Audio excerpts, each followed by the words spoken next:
तो hi guys. आज की वीडियो में हम बात करेंगे अपने चैप्टर 17 जो है breathing and exchange of gases +1 का 17 चैप्टर।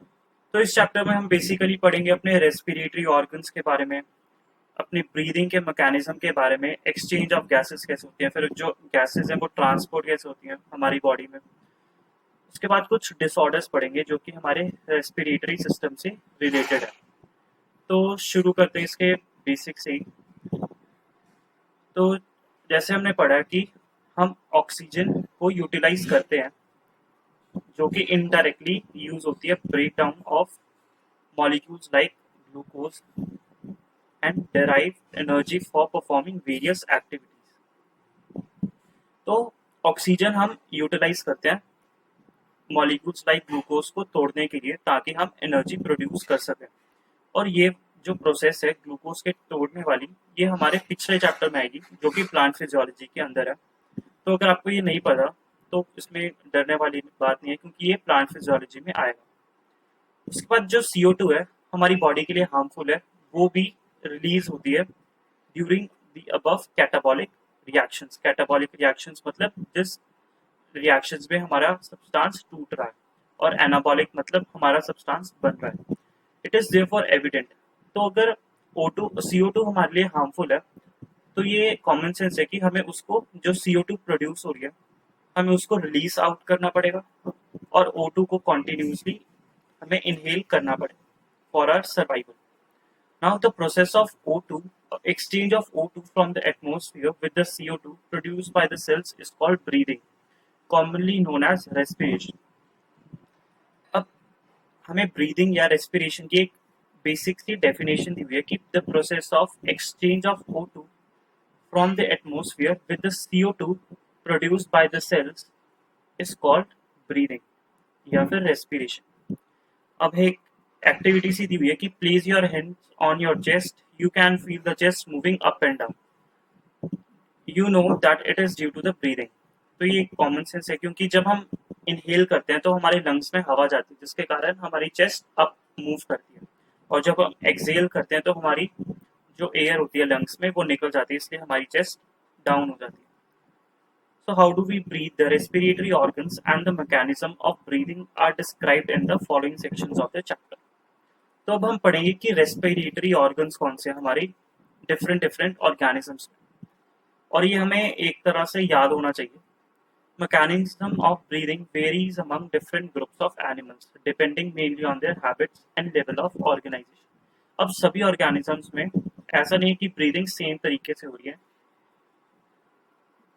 ब्रीदिंग का मैकेनिज्म डिपेंड करेगा उनके हैबिटेट्स और उनके लेवल ऑफ ऑर्गेनाइजेशन।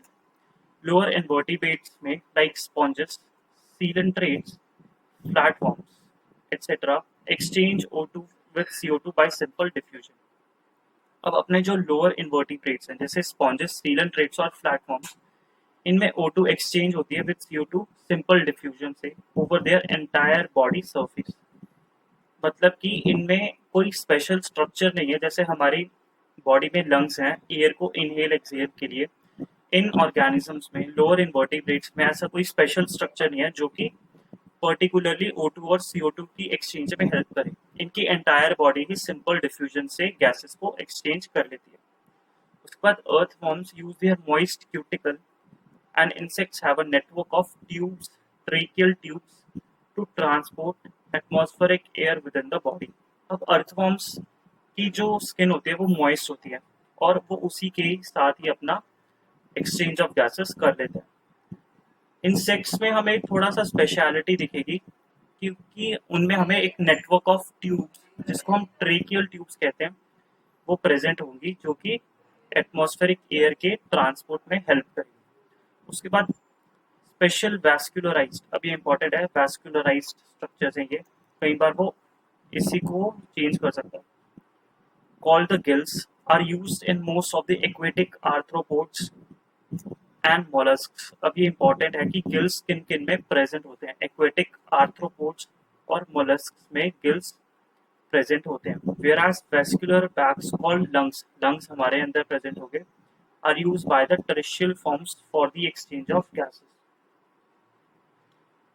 उसके बाद among vertebrates fishes uses gills. अब अभी तो हमने बात कर ली अपने इनवर्टिब्रेट्स के बारे में, अब हम वर्टिब्रेट्स पे आ गए। तो इनवर्टिब्रेट्स में भी गिल्स हमने देखे अपने एक्वेटिक आर्थ्रोपोड्स और mollusks में, और वर्टिब्रेट्स जैसे फिशेस भी गिल्स का यूज करती हैं। Whereas reptiles, birds and mammals respire through lungs। उसके बाद अपने रेप्टाइल्स, बर्ड्स और मैमल्स भी रेस्पायर करते हैं लंग्स की हेल्प से।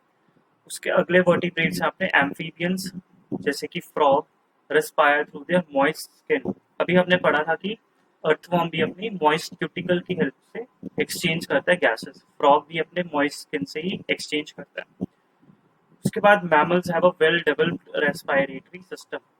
तो हमारे अंदर तो बहुत ही वेल डेवलप्ड रेस्पायरेटरी सिस्टम ही अलग से बना हुआ है, जो कि एक्सचेंज ऑफ गैसेस को कंट्रोल करता है। तो हमने पढ़ लिया रेस्पायरेटरी ऑर्गन्स के बारे में, जैसे स्पॉन्जेस, सिलेंट्रेट्स और अर्थवर्म्स सिंपल डिफ्यूजन से करते हैं। उसके बाद अपने जो अर्थवर्म्स हैं उनकी मॉइस्ट क्यूटिकल होती है। उसके बाद इंसेक्ट्स के अंदर नेटवर्क ऑफ ट्यूब्स होते हैं, जिसको हम ट्रेकियल ट्यूब्स कहते हैं, जो कि एक्सचेंज में हेल्प करते हैं। उसके बाद एक्वेटिक आर्थ्रोपोड्स और मोलस्क के पास गिल्स होते हैं, अपने फिशेस के पास भी गिल्स होते हैं। एम्फीबियंस अपनी मॉइस्ट स्किन से रेस्पायर करते हैं। तो इसी के साथ अपना रेस्पिरेटरी ऑर्गन्स भी कंप्लीट हो जाता है। तो इसी के साथ ये वीडियो एंड होगी। अपनी अगली वीडियो में हम ह्यूमन रेस्पिरेटरी सिस्टम के बारे में पढ़ेंगे।